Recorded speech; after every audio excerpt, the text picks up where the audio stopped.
மயிலாடுதுறை மாவட்டம் தரங்கம்பாடி அருகே கனமழை எச்சரிக்கை காரணமாக பொதுமக்கள் நடமாட்டமின்றி வெறிச்சோடி காணப்படுகிறது. மழை மேலும் அதிகம் என்பதால் மக்கள் முடங்கி இருக்கிறார்கள்.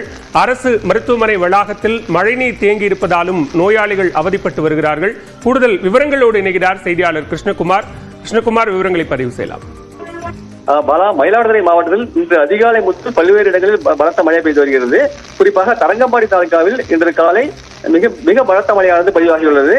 இங்கு இன்று காலை 8:30 மணியிலிருந்து மதியம் 2:30 மணி வரை சுமார் 8 மணி நேரத்தில் 93 மில்லிமீட்டர் மழையானது பதிவாகியுள்ளது. தொடர்ந்து கனமழையானது தற்போது தரங்கம்பாடி தாலுகாவில் பல்வேறு இடங்களில் பெய்து வருகிறது. இந்த மழையின் காரணமாக தாழ்வான இடங்களில் மழைநீர் தேங்கி நிற்கிறது. மழை மேலும் அதிகரிக்கக்கூடும் என்ற அச்சத்தின் காரணமாக பொதுமக்கள் தங்கள் வீடுகளை விட்டு வெளியேறாமல் வீடுகளுக்குள்ளேயே முழங்கியுள்ளார்கள். இதன் காரணமாக தரங்கம்பாடி கடற்கரை மற்றும் டேனிஷ் கோட்டை பகுதி எப்போதும் மக்கள் கூட்டம் நிரம்பி காணப்படும் பகுதியாக உள்ளது. இந்த பகுதியில் இந்த கனமழை எச்சரிக்கையின் காரணமாக தற்போது பொதுமக்கள் கூட்டம் எதுவுமின்றி வெறிச்சோடி காணப்படுகிறது.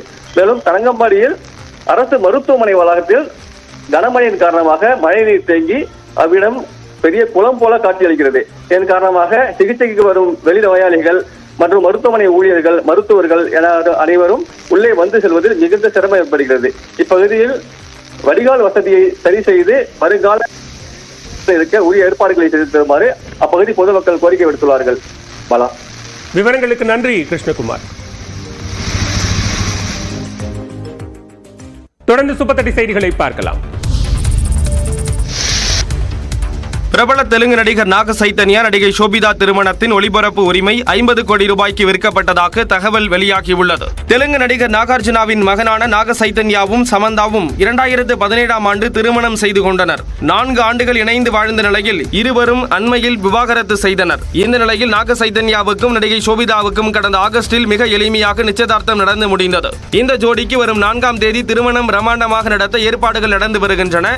இந்த திருமணத்தில் தமிழ், தெலுங்கு, கன்னடம் மற்றும் மலையாள திரையுலகில் இருந்து திரளான நட்சத்திரங்கள் பங்கேற்பார்கள் என்று கூறப்படுகிறது. அண்மையில் விக்னேஷ் சிவன் நயன்தாரா திருமணத்தின் ஒளிபரப்பு உரிமையை நெட்ஃபிளிக்ஸ் நிறுவனம் 25 கோடிக்கு வாங்கியிருந்தது. இதே பாணியில் நாக சைத்தன்யா ஷோபிதா திருமணத்தின் ஒளிபரப்பு உரிமையை நெட்ஃபிளிக்ஸ் நிறுவனம் 50 கோடி ரூபாய்க்கு வாங்கியுள்ளதாக கூறப்படுகிறது. நயன்தாரா திருமண நிகழ்ச்சிக்கு மிக முக்கிய பிரபலங்கள் மட்டுமே அனுமதிக்கப்பட்டது போலவே நாக சைத்தன்யா திருமணமும் நடக்க உள்ளதாக கூறப்படுகிறது. இந்தியாவிலேயே பெண்களுக்கு பாதுகாப்பு அளிப்பதில் தமிழ்நாடு முன்னணி மாநிலமாக விளங்குவதாக அமைச்சர் கீதா ஜீவன் தெரிவித்துள்ளார். அவர் வெளியிட்டுள்ள அறிக்கையில், பெண்களுக்கான உரிமைகளை காப்பது போலவே அவர்களது கண்ணியம், பாதுகாப்பை உறுதி செய்வதில் திமுக அரசு உறுதியாக உள்ளது என குறிப்பிட்டுள்ளார். பெண்கள் சுதந்திரமாகவும் பாதுகாப்பாகவும் தங்களுடைய பணிகளை மேற்கொள்வதற்கான சூழல் தமிழ்நாட்டில் நிலவுவதால் தான் இங்கு பெண்கள் அதிக அளவில் கல்வி கற்கிறவர்களாகவும் வேலைக்கு செல்பவர்களாகவும் சுயமானவர்களாகவும் இருக்கிறார்கள் என கீதா ஜீவன் கூறியுள்ளார். மாநில அளவில் பெண்கள் குழந்தைகளுக்கு எதிரான குற்றங்களை தடுக்கும் பொருட்டு தடுப்பு பிரிவு ஒன்று உருவாக்கப்பட்டுள்ளதாக தெரிவித்துள்ள அவர், பெண்களுக்கு உதவிடும் வகையில் காவல் உதவி செயலி இயங்கி வருவதாக தெரிவித்துள்ளார். பெண்களுக்கும் குழந்தைகளுக்கும் எதிரான குற்றங்களை தடுப்பதை முக்கிய நோக்கமாக கொண்டு தமிழ்நாடு அரசு செயல்பட்டு வருவதாக தெரிவித்துள்ள அமைச்சர், அவர்கள் மீதான வன்முறையை சகித்துக் கொள்ள முடியாது என கூறியுள்ளார். பெண் விடுதலை பேசும் தமிழ்நாட்டில் பெண்கள் மற்றும் பெண் குழந்தைகளுக்கு எதிரான வன்முறை சம்பவங்கள் நாள்தோறும் நிகழ்வதாக வரும் செய்திகள் துயரம் அளிப்பதாக தவேக தலைவர் விஜய் கூறிய நிலையில் அமைச்சர் கீதா ஜீவன் அறிக்கை வெளியிட்டுள்ளார்.